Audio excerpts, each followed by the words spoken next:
और इसी हंगामे के बीच जी चियांग के दिमाग की घंटी बजती है। वह अचानक शॉक होकर रियलाइज करता है कि नए प्रेसिडेंट का सर नेम भी वही है जो इस लड़के का है। वह बिना वक्त गंवाए तुरंत पूछता है, हुआ शेंग ग्रुप के नए प्रेसिडेंट का सर नेम भी यह है। अपनी क्यूरियोसिटी को वह कंट्रोल नहीं कर पाता और बात को कंफर्म करने के लिए आगे कहता है, प्रेसिडेंट किन, क्या मैं जान सकता हूं कि प्रेसिडेंट ये का पूरा नाम क्या है? जी चियांग का यह सीधा सवाल सुनकर किन होंगयान थोड़ा डिफेंसिव हो जाती है। सच्चाई ये थी कि उन्हें खुद यह बात नहीं पता थी, पर वह अपनी इग्नोरेंस को छुपाते हुए और कॉन्फिडेंट दिखते हुए कहती है, सॉरी, प्रेसिडेंट ये अभी के लिए नहीं चाहते कि ज्यादा लोग उनके बारे में जाने। पर बाहर से कॉन्फिडेंट दिखने वाली किन होंगयान अंदर ही अंदर डर रही थी और सोचती है, मुझे खुद उस मिस्टीरियस नए प्रेसिडेंट का नाम नहीं पता। अगर इन्हें पता चल गया तो मजाक बन जाएगा। उसकी यह हालत और कॉन्फिडेंस का नकाब देखकर ये चंद मन ही मन मुस्कुराता है और सोचता है, इसे पक्का मेरी आइडेंटिटी नहीं पता, वरना यह मुझसे थोड़ी देर पहले सिगरेट जलवाने को नहीं कहती। सिचुएशन को समझते हुए ये चिन्ह सीधा सवाल करता है, प्रेसिडेंट किन, आप मेरी रोजी रोटी का इंतजाम कैसे करने का प्लान रखती हैं? इस पर किन होंगयान बिना किसी लिहाज के एक शर्त रखती है और कहती है, जब तक तुम घुटनों पर बैठकर ओल्ड मैडम वैंग, वैंग शाओजे और अपनी पत्नी से अलग अलग माफी नहीं मांग लेते, मैं बीच में आकर तुम्हें बचाने को तैयार हूं। उसके बाद मैं तुम्हें अपना पर्सनल बॉडीगार्ड हायर कर लूंगी, साल की 2 लाख सैलरी पर। उनका यह ऑफर सुनते ही वहां खड़े लोगों के बीच बातें शुरू हो जाती हैं। लोग आपस में फुसफुसाने लगते हैं, प्रेसिडेंट किन उस लड़के ये चेन को बचाने की कोशिश कर रही है, क्यों? कोई हैरानी से कैलकुलेशन लगाते हुए कहता है, सिर्फ झुककर गलती मांगने से ब्लैकलिस्ट होने से बच जाएगा और प्रेसिडेंट किन जैसी ब्यूटी का पर्सनल बॉडीगार्ड भी बनेगा। ये कमीना तो पक्का हाँ कर देगा। ये सब सुनकर दूर खड़ी जिया याओ का गुस्सा और बढ़ जाता है। वह जल भुनकर सोचती है, इस औरत को क्या हुआ है? ये लगातार ये चेन को घूरे जा रही है। वह तुरंत अपनी दादी के पास जाकर कंप्लेंट करती है, दादी, प्रेसिडेंट किन आपके अगेंस्ट जाने की कोशिश कर रही हैं, लेकिन ओल्ड मैडम वैंग का रिएक्शन बिल्कुल अनएक्सपेक्टेड होता है।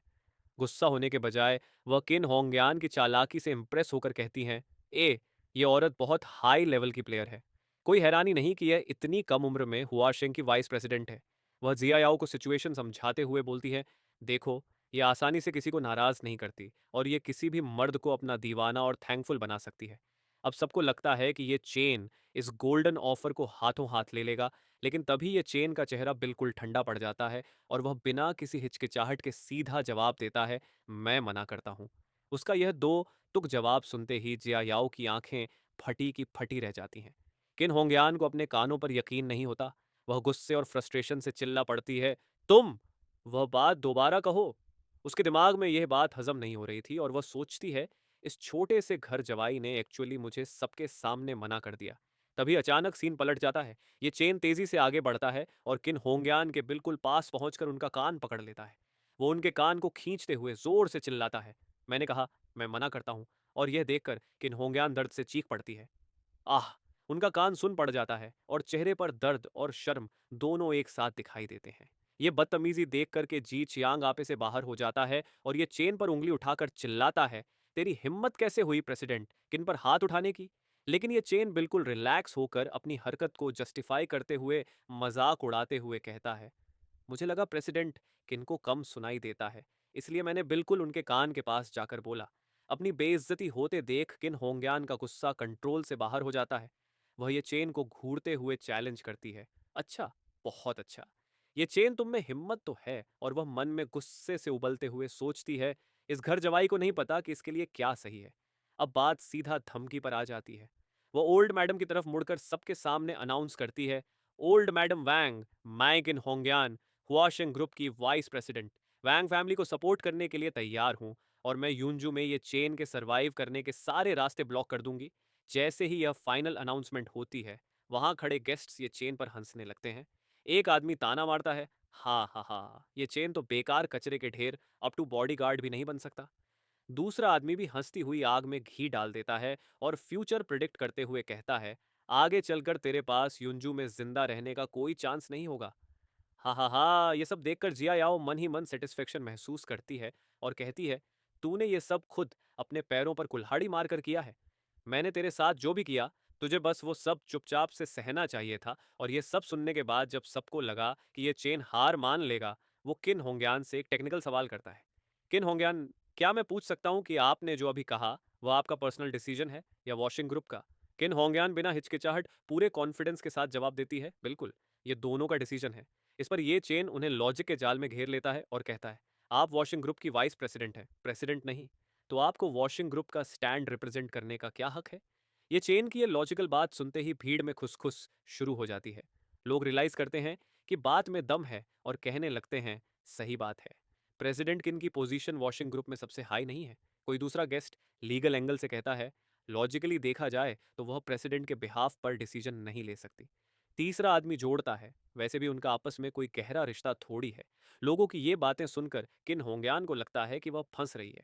खुद को बचाने के लिए और अपनी इज्जत रखने के लिए वह एक बड़ा झूठ बोलने का फैसला करती है और कहती है, ठीक है, मैं ओरिजिनली ये नहीं कहना चाहती थी, लेकिन क्योंकि तुम आज सच जानकर मरना चाहते हो तो मैं तुम सबको बता देती हूँ।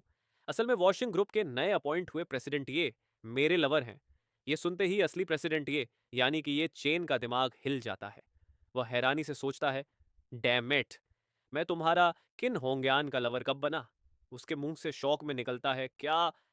किन होंग्यान अपनी झूठी कहानी पर टिकी रहती है और बात पर जोर देकर कहती है, मैंने कहा प्रेसिडेंट, ये मेरे लवर हैं। ये चेन ये बात सुन के मन में कहता है, मेरे मुंह पर मुझे अपना लवर बताते हुए तुम्हें शर्म नहीं आती? और किन होंग यान की इस बॉम्ब शेल रेवोल्यूशन को सुनते ही वहां खड़े गेस्ट्स के बीच खुसफुस शुरू हो जाती है और सब हैरानी से एक दूसरे को देखने लगते हैं। लोग आपस में कनेक्ट करते हुए बातें करते हैं, वो मिस्टीरियस प्रेसिडेंट ये असल में प्रेसिडेंट किन के बॉयफ्रेंड हैं? तभी तो वो अचानक युंजू में टपक पड़े। भीड़ में से एक शख्स अग्री करते हुए कहता है, प्रेसिडेंट किन के लायक कोई इंसान प्रेसिडेंट ये के लेवल का डोमिनेटिंग प्रेसिडेंट ही हो सकता है। एक परफेक्ट मैच। ये बात सुनकर दूसरा आदमी ये चेन का मजाक उड़ाते हुए कंफर्म करता है, कचरा ये चेन, वो दोनों लवर्स हैं, एक कपल हैं, तो जाहिर है वो प्रेसिडेंट ये और पूरे वॉशिंग ग्रुप को रिप्रेजेंट कर सकती है। तीसरा आदमी जुड़ता है और वार्निंग देता है, बिल्कुल सही। प्रेसिडेंट किन की काबिलियत पर सवाल उठाने की हिम्मत करके तू मौत को दावत दे रहा है। और किन होंग्यान की बात सुनते ही जी चियांग के चेहरे पर एक बड़ी राहत दिखाई देती है। वो तुरंत मस्का लगाते हुए कहता है, प्रेसिडेंट किन, आपने ये पहले क्यों नहीं बताया? अगर प्रेसिडेंट ये आपके लवर हैं तो हम चैन की सांस ले सकते हैं। जी चियांग मन ही मन हिसाब लगाता है और खुशी से फूला नहीं समाता। वांग फैमिली ने पहले ही किन होंगयान को पैसे खिला दिए हैं। क्योंकि किन होंगयान प्रेसिडेंट ये की लवर है तो वो 70 मिलियन की फाइनेंसिंग तो समझो पक्की हो गई। तभी किन होंगयान थोड़ा शर्माते हुए और अपने झूठ को कवर करने की कोशिश करती है।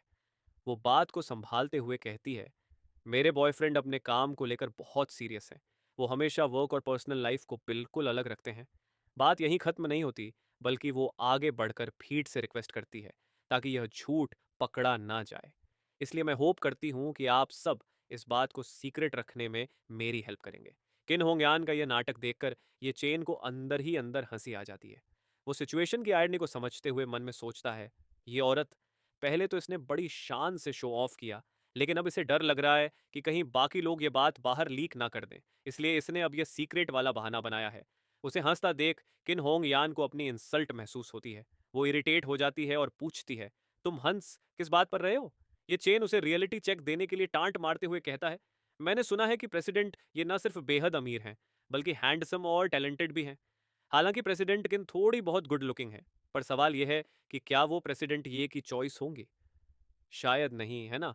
ये सुनते ही किन्होंग यान की ईगो हर्ट हो जाती है और वो और ज्यादा फेंकना शुरू कर देती है। वो अकड़ कर अपनी इंपॉर्टेंस दिखाते हुए बोलती है, प्रेसिडेंट ये को भी मुझसे पहली नज़र में ही प्यार हो गया था। उन्होंने साउथ ईस्ट एशिया में एक पूरा आइलैंड रेंट पर लिया, एक शानदार कन्फेशन सेरेमनी अरेंज की और बेग करते हुए मुझसे उनकी गर्लफ्रेंड बनने की रिक्वेस्ट की। भीड़ ये सुनकर वाह करती है और पूरी तरह से इम्प्रेस हो जाती है। लेकिन असली प्रेसिडेंट होने के नाते ये चेन ये सुनकर शॉक हो जाता है और सोचता है, तुम औरत सच में स्टोरी बनाना अच्छे से जानती हो। फिर वो इस पॉइंटलेस डिस्कशन से थक कर कहता है, रहने दो, मैं तुमसे अब और आर्गू नहीं करना चाहता। इस पॉइंट पर यह चेन अपना ध्यान हटाता है और सीधा जायाओ की तरफ मुड़ता है और अपना फाइनल डिसीजन सुनाता है। जायाओ चलो, अभी सिविल अफेयर्स ब्यूरो चलते हैं, डिवोर्स का प्रोसेस शुरू करने के लिए। ये बात सुनकर जायाओ भी बराबर गुस्से में जवाब देती है, हम ठीक है चलो। लेकिन तभी शाओजी उनका रास्ता रोक लेता है। वो उन्हें इतनी आसानी से जाने नहीं देना चाहता और मॉकिंग टोन में कहता है, इतनी जल्दी मत करो, बदले बैंकवेट खाने के बाद चले जाना। जब हम थोड़ी देर में फीस्ट शुरू करेंगे तो दरवाजे पर तुम्हारे लिए भी एक बोल रख देंगे। आखिरकार खाना खाने के बाद तुम्हें युनजाओ से कटआउट जो होना है।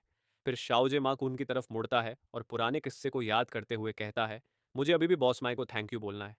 वो बाहर वाला सीन जहां तुमने ये चेन के कपड़े उतरवाए थे, वो क्लासिक था। बिल्कुल किसी डॉग को ट्रेन करने जैसा। माँ कुन भी अपनी तारीफ सुनकर खुश हो जाता है और कहता है, यंग मास्टर वांग कुछ ज्यादा ही पोलाइट हो रहे हैं। अगर मुझे पता होता तो मैं यंग मास्टर वांग से पहले ही रिकॉर्ड करने को कह देता। आगे चलकर जब आप बोर होते तो उसे देखकर कुछ स्ट्रेस कम कर सकते थे। वो एक शैतानी स्माइल के साथ ऐड करता है। आखिरकार इस तरह की डॉग ट्रेनिंग वाली वीडियो बहुत रेयर होती है। इन दोनों की बदतमीजी और हद से ज्यादा एरोगन सुनकर ये चेन का दिमाग पूरी तरह घूम जाता है। वो मन में एक फाइनल फैसला कर लेता है। माकुन का काम अभी के अभी तमाम करना पड़ेगा। इसके आगे और कोई सुनवाई नहीं होगी। बिना एक सेकंड भी वेस्ट किए वो तुरंत अपना फोन निकालता है और एक खास नंबर डायल करता है। उधर से वही ओल्ड मैन की रिस्पेक्टफुल आवाज आती है, थर्ड यंग मास्टर। ये चेन बिना वक्त गंवाए अपने टारगेट को कंफर्म करने के लिए पूछता है, वहां वो आदमी है जो फूड डिलीवरी का काम करता है और हमेशा मेरे दादाजी को खाना खिलाने की जिद करता रहता है। उसका नाम क्या था भला? मुझे याद नहीं आ रहा। फोन पर वो ओल्ड मैन तुरंत डिटेल्स कंफर्म करता है। क्या आप टोन डिलीवरी के सीओवू शिया हुंग की बात कर रहे हैं? नाम सुनते ही ये चेन सीधा हुक्म देता है, राइट, वही है वो। उसे अभी कांटेक्ट करो और कहो कि वो यूनजू में टोन डिलीवरी की एजेंसी को इमीडिएट इफेक्ट से रिवोक कर दे। ये सुनते ही पास खड़े सब लोग शॉक हो जाते हैं। उन्हें अपने कानों पर यकीन नहीं होता कि ये लड़का किस लेवल की बात कर रहा है और किसे ऑर्डर दे रहा है। फोन पर वो ओल्ड मैन बात को आगे बढ़ाते हुए कहता है, जी, वो हमेशा से ओल्ड मास्टर को जानना चाहते थे और उनके कांटेक्ट में आना चाहते थे। तो वो आपके लिए यह काम करके जरूर खुश होंगे। सोचा जाए तो उनकी नेटवर्थ अब 50 बिलियन से ज्यादा है। तो वो ओल्ड मास्टर के साथ खाना खाने के लायक हैं। ये सुनकर ये चेन थोड़ा इम्प्रेस होकर एक सीनियर की तरह कहता है, हम इस बच्चे ने पिछले कुछ सालों में काफ़ी अच्छी प्रोग्रेस कर ली है। किसी और दिन उसकी मेरे साथ मीटिंग फिक्स करो, मैं उसे ट्रीट दूंगा। ओल्ड मैन तुरंत आज्ञा मानता है, जी यंग मास्टर। जैसे ही ये चेन फोन कट करता है, वहां एक पल के लिए सन्नाटा छा जाता है, क्योंकि लोगों को समझ नहीं आता कि यह सच था या कोई मजाक। लेकिन अगले ही पल शाओजे जोर जोर से हंसने लगता है, जैसे उसने सदी का सबसे बड़ा जोक सुन लिया हो। हाँ हाँ हाँ हाँ, ये चेन तुम किस तरह का ड्रामा कर रहे हो?